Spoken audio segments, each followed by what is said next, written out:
Well, we've been celebrating the life of our friend Jim Henneman this morning here on GCR, and joining us now to continue that. There was some. Tim Kirkson spoke last night at Jim's funeral, and he mentioned, "Hey, how many people have Hall of Famers show up to be there to celebrate you?" And I got to be honest, I wonder if Jim didn't know that Jim Palmer was going to be in town this week, so it was the right week. I couldn't help but think about it. Hall of Famer Jim Palmer with us this morning here on GCR. Jim, it's Glenn. I wish we weren't doing it like this, but I always appreciate you taking the time. Thanks so much for joining us this morning. Oh, well, you're welcome. I mean, certainly it was a sad moment yesterday. I mean, it did go up, and well, it's funny, I was really young when I went to Arizona State, and I was a freshman, and my best friend, who's now published with the Seattle Times, says, we should join a fraternity, so we became Sigma Chi's, and of course, I only went to Arizona State about 2 semesters, but I always thought, and I really sensed it yesterday that. Baseball and people that have been around the game. I mean, Jim? I don't know.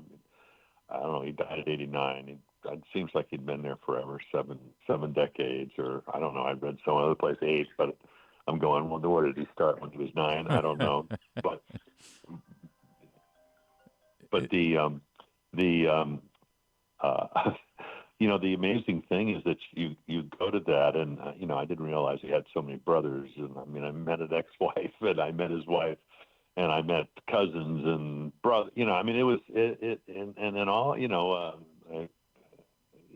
people came that used to be PR people here, and Rick Vaughn came up from from Florida, and and he was here, and then I guess he went over with the the Redskins, and then he was with the Rays, and so there was just baseball people galore, and I don't think people realize the kind of relationship that we had back in those years with baseball writers, and Jim wrote for the Sun, and he wrote for the News American, Press Box, and of course he was a scorer for years and years and years. But they used to travel with us.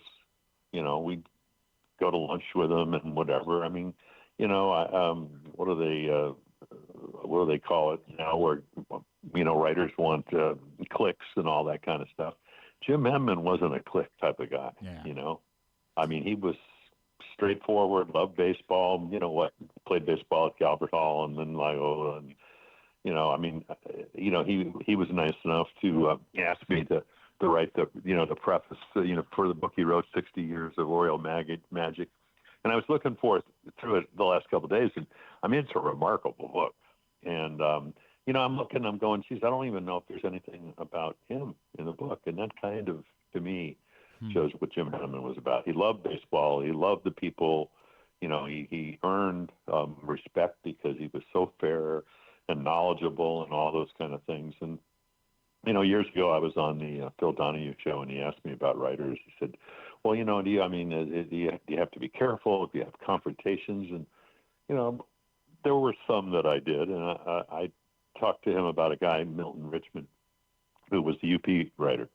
His brother, Arthur, was PR for the Yankees and the Mets for years and years and years. And I said, Milton once did an interview, and when I was talking to him, he said, hey, wait a minute.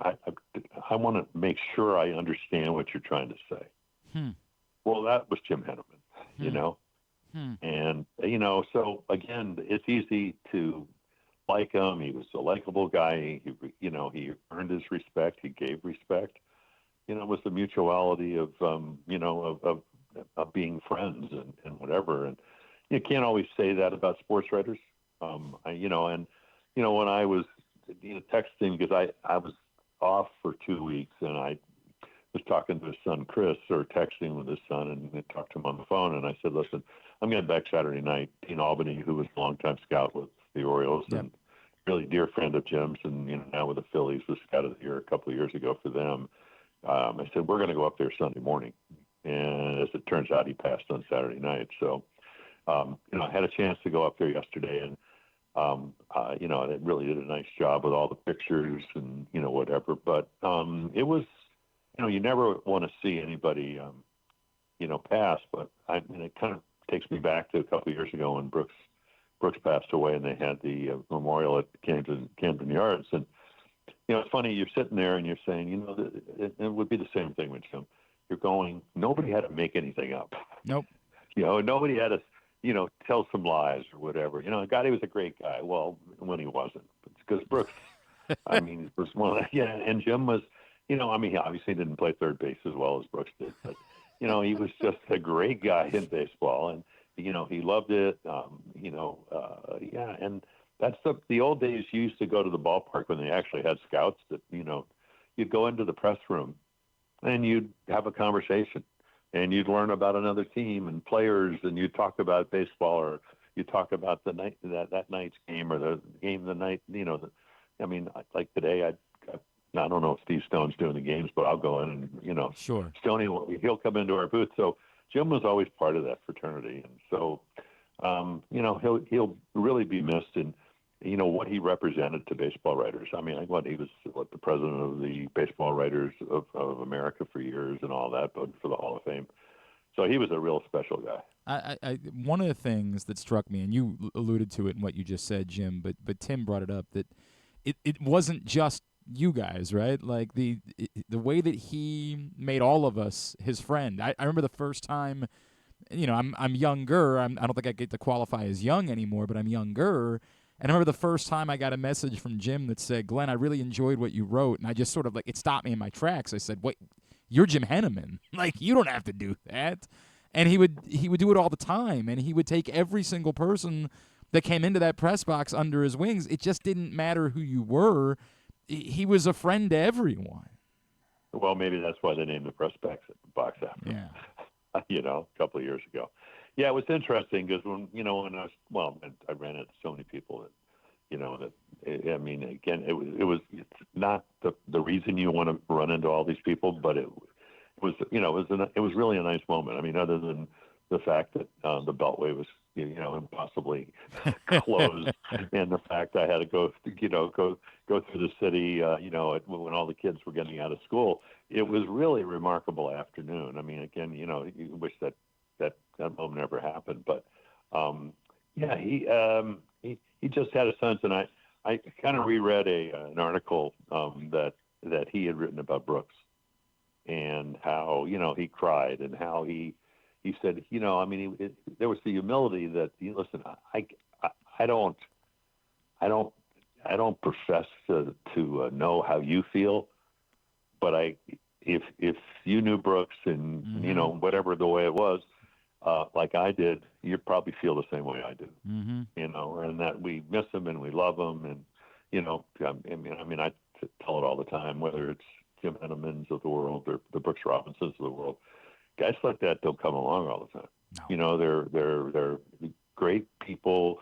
Brooksy was as good off the field as he was on, and Jim. I'm sure if you talk to him, and I met so many of like 55 of them running around yesterday.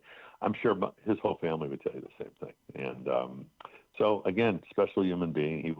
He'll be greatly missed because he did so many things and meant so much to people. And it's kind of like when people say you do radio and you go, you are our eyes and our ears all those years. And I thought, for people that love baseball, and we have so many great fans in Baltimore, Jim was a huge part of that. And, it's great how good he was at what he was, but you just don't run into people like him very often. This one's the important one, Jim Palmer, because I did not know about the barbecues. That was something that I learned about the last couple of days. How good of a chef was Jim Henneman? Well, I'm a simple eater. Oh, okay. That's right. You don't eat fried chicken. We learned that about you. No, I don't eat. I don't. Well, I've eaten some fried chicken, but I take a knife and a fork and I cut through the skin and I just eat the white part. I don't eat chicken wings, and the way the Orioles are hitting this year with their scoring division numbers, I said if they hit another grand slam while I'm broadcasting, I will come up with a chicken wing, which I know they have to have it either on the road or especially at Camden Yards. They got to work on that at some point. They got to make that happen for you. He is the great Jim Palmer. He's with us here on GCR. Jim, I guess I should ask, right, as you're around the team at this moment, what do you sense is most important for them in making this choice about who their next manager is going to be? What's the most important thing that they need to address during this search? Well, I mean, if you're Michael Ash, you want your guys to get healthy. You know, the Orioles were arguably the best team in baseball going into early July last year. And, you know, they lost Westberg. Grayson Rodriguez didn't pitch the last couple of months. Had all kinds of injuries. You know, we had the Braddies, the Wells, John Means. All those guys were out. Batista was out. So you had the best reliever in the American League in 23 when they won 101 games, not available at all last year. So, you know, and that's when they started playing poorly. Adley Rutschman, I mean, that's one of the big questions that I get is, you know, what's going on with Adley? And the morning papers talking about, did they drop him down in the lineup? And probably they don't now because you'd like to have him hitting, you know, in front of Gunnar Henderson. You know, that's pretty advantageous a place to be hitting. But, you know, so, you know, Adley, I think, hit 132 in August and, you know, whatever. And, yeah, it was just a weird year. But, I mean, if I'm Mike Elias, number one, need to get my guys healthy. Number two, when you're playing teams almost every night that they hit better than you and they pitch better than you, it's really hard to win games, you know? And, I mean, I have my scorecard on the desk here. The Orioles are 19-36. And, you know, they're playing the White Sox. White Sox are 18-38. Now, the White Sox do not score a lot of runs. You know, they score a little bit over 3 on the road. They're 6-32 on the road. But they pitch better than the Orioles, both home and road. So that has to change. You know, and Charlie Morton, I think we This saw. call will be recorded. It's all right, Jim. This call is no longer being recorded. Sorry about that. I have no idea. My phone. My phone's been doing the same thing recently, Jim. Well, it has a mind of its own. Yeah, correct. You know? So the bottom line is, listen, Brandon. You know, I mean, I did Mike Bordick's podcast, and Peter Angelos asked me to manage 3 times, and I told him, managers get fired. Mm-hmm. I'm undefeated in the broadcast booth. I do my work. I do my preparation. I talk to people, try to go down the field, try to do all that kind of stuff. But at the end of the day, Brandon Hyde won 101 in 91 games, and Buck Showalter, kind of turned the franchise around, and so forth and whatever. And then all of a sudden, a manager year, 3 different decades. And all of a sudden, he goes to the Mets. He wins 101 games. The next year, they're under 500. Now, did he forget how to manage? Right. Or did the players? And this year is a year of change.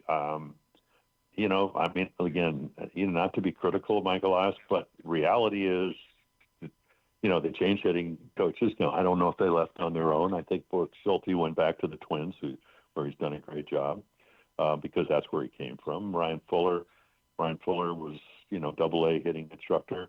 Don Long, 30-30 guy with Mullins, and Mountcastle had more home runs than any rookie in the American League. They let him go because they didn't want to lose Ryan Fuller. Maybe you could have brought him up as an assistant, but he's no longer here. He's the director of hitting for the White Sox. And when I do my homework for the White Sox, he's an integral part of their offense. They have a lot of young players. He's gone. Freddie Gonzalez, bench coach, he's gone. Your trainer's gone. You get Tyler O'Neill. You're hoping he's going to do what he did last year, which is the 31 home runs, and he's missed more games than Santander missed in 3 years. You can go down the list. It's been I thought this was a year where we'll find out if Colton Cowsers, can play every day and hit lefties.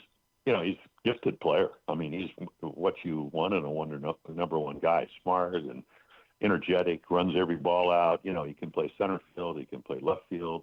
But he didn't hit lefties well. With runners in scoring position particularly well. Didn't hit well with runners at third and less than 2 outs. But again, that was his first year. Struck out 172 times. So you want to see, because I always thought the window because you're going to get Bradish and Wells back, and was 2026. Now, I'm not saying that we didn't have a good team, but I thought, if you're going to really be good, Bradish was one of the fourth best pitchers in the American League back in 2023. So you missed him all year long, and he's a number one guy. They just he's got a great slider, curveball, and all that. Hopefully, he'll come back from the Tommy John and be that. So again, it's just a difficult year. Westberg got hurt last year. They didn't play well the second half. Westberg got hurt this year. They haven't played well really since he's been out. So, Hearn's having a special year because he's a special guy. I mean, he's got an edge. He's like he's like a lot of the guys that used to try to get out, George Brett or Keith Hernandez, who don't like to make outs. Lou Piniella, every at bat is a world war, and that's kind of what you want. So. So I don't know if it's about the manager. I think it's about the fact that, and then the pitching. I mean, could we maybe throw a ball low and away? That's all. And you saw it the other day. Povich strikes out to 6 of the first 9, and the Cardinals have a good team.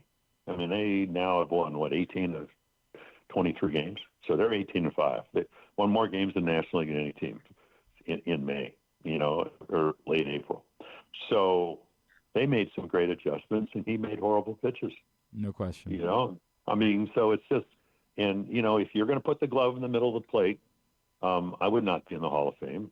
I would not have had a 286 ERA. Cuellar wouldn't have won 147 games in 7 years. McNally wouldn't have won 20 games 4 straight years. Slaney wouldn't have won a Cy Young in 1979. Stoney wouldn't have gone 25-7. Well, maybe he would have, because he sold his soul to the devil throwing curveballs. But, at the end of the day, again, so back to your question, you want to get a good manager? And in the podcast, I said, listen, all you want to do, and Tony Mansell, he knows baseball. I go down to the Merritt, what's left of it after the tornado, and, work out pretty much every day, and I come back and I listen to 105.7, and, they're ragging Tony for his press conferences and all that, and whatever. Hey, listen, all I know is when Cal Ripken Jr. tells me, he reminds me when he talks about baseball like his father. He knows baseball. So that's the ultimate compliment. So if you want to be critical, that's fine. You know what? You want to make him a good manager? You know what made Earl Weaver a good manager? Brooks. Yeah, really great players. 420 game winners and all that. And I mean, everybody jokes. They go, 1971, which 20-game winner do I want to start tonight? Yeah, that helps. That helps. Yeah, it does. So, there's no doubt. Again, I mean, if there's no quick fix, the Orioles have to get better.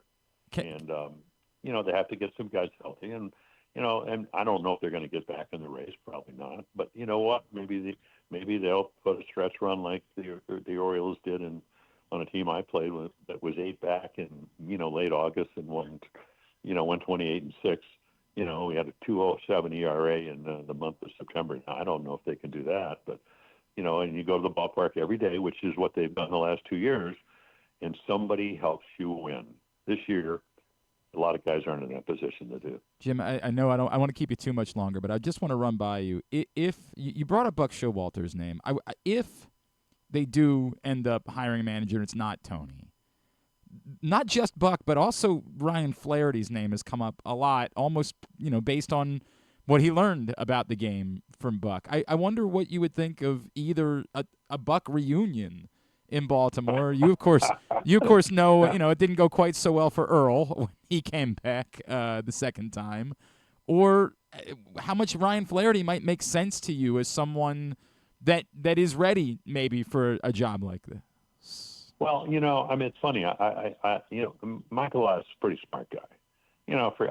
We know he went to Yale and all that, but I thought his comments when he had to let, or he chose to let Brandon Hyde go, was, hey, we need to make a total assessment of our minor leagues.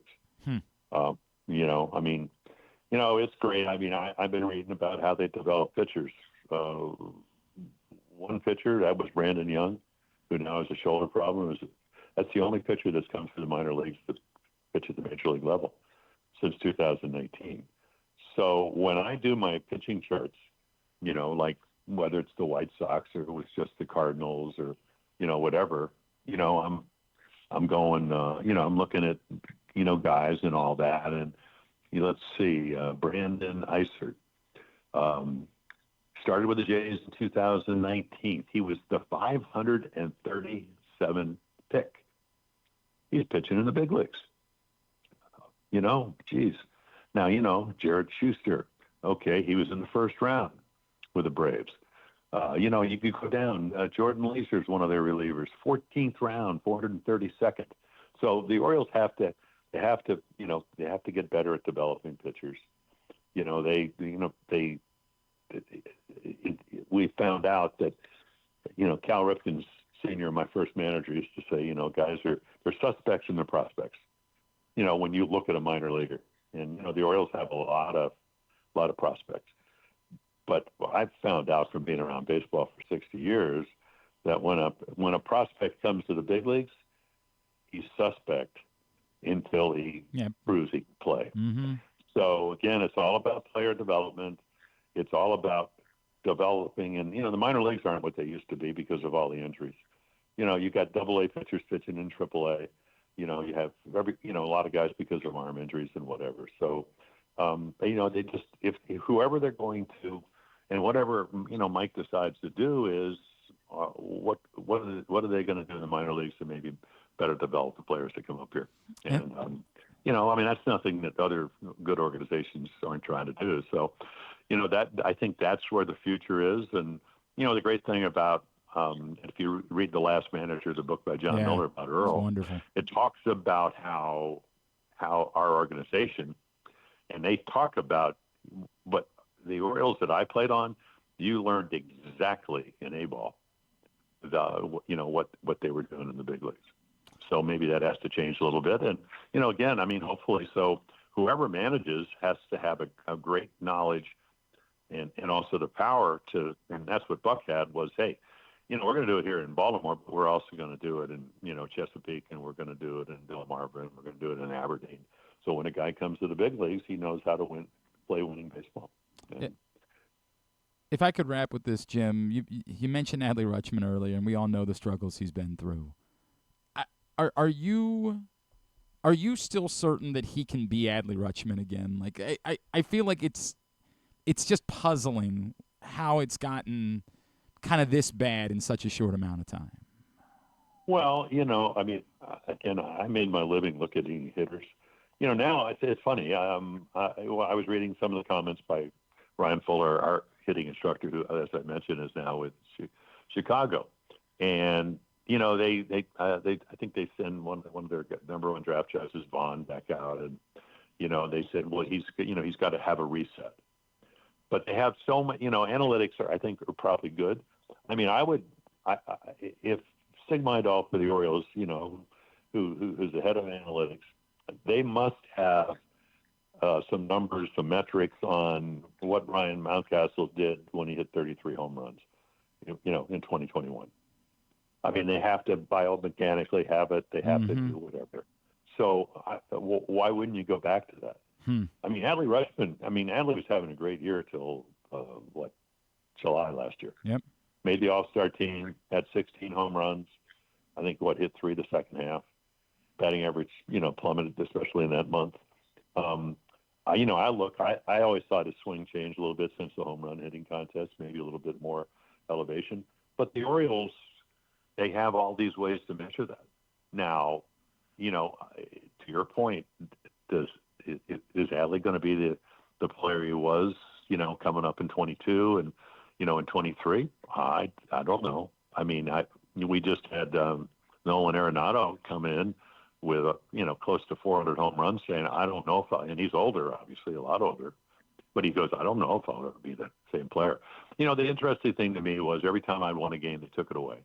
And then I had to go back out there and, 4 days later and prove I could pitch. It's like owning a restaurant. You have a group, the chef shows up on time. He doesn't get stuck in traffic. All the produce comes. The maitre d' doesn't get in an argument with his wife, and Friday's great. And then Saturday, the traffic, the produce doesn't come, the maitre d' gets in an argument with his wife, and that's the night the food critic comes in. I always thought, so that's kind of what Adley's going through. Great expectations. You know, I mean, I remember, you know, what did Cowser do? Cowser got more upright, got his hands away from him.